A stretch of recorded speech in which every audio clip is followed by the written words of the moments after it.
itu nanti akan mengikuti sananal ladzina min qablikum, jalan orang-orang sebelum kamu.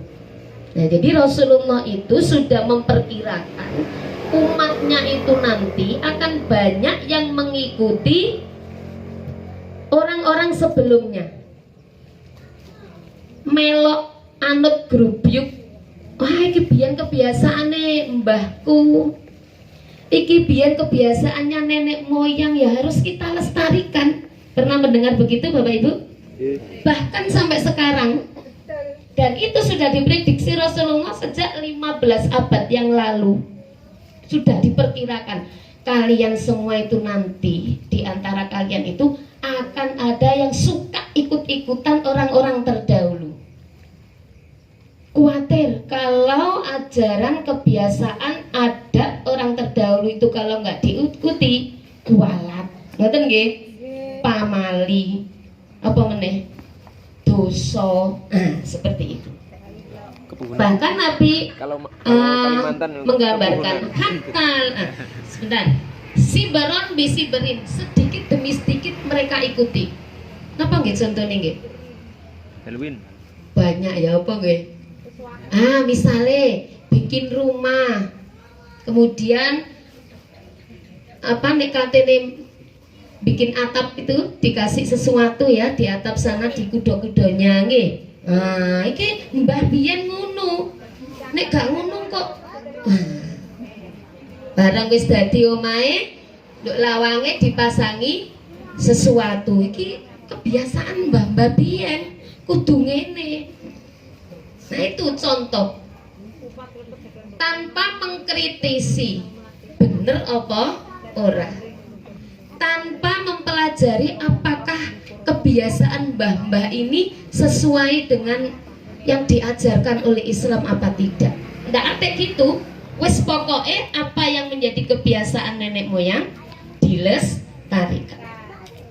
Hatta laudakhulu, kata Nabi Muhammad, meskipun orang-orang sebelum kamu itu masuk fi juhridobin, masuk ke lubang biawak pun loh, lubang biawak itu lah cuwili terus gelap nih.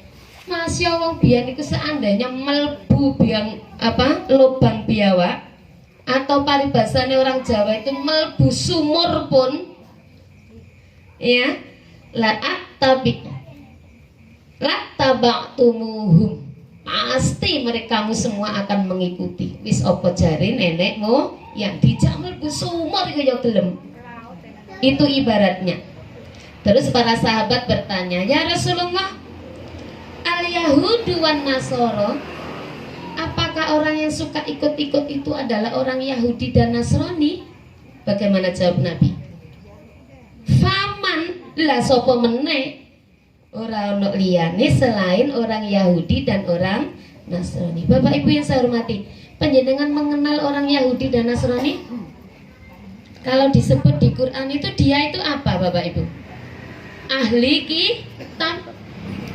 Berarti orang Yahudi dan Nasrani itu ahli kitab.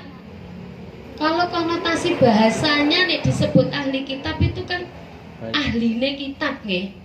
Berarti kudune konotasinya baik. Ngoten nggih? Wong sing duwe kitab ya memang betul.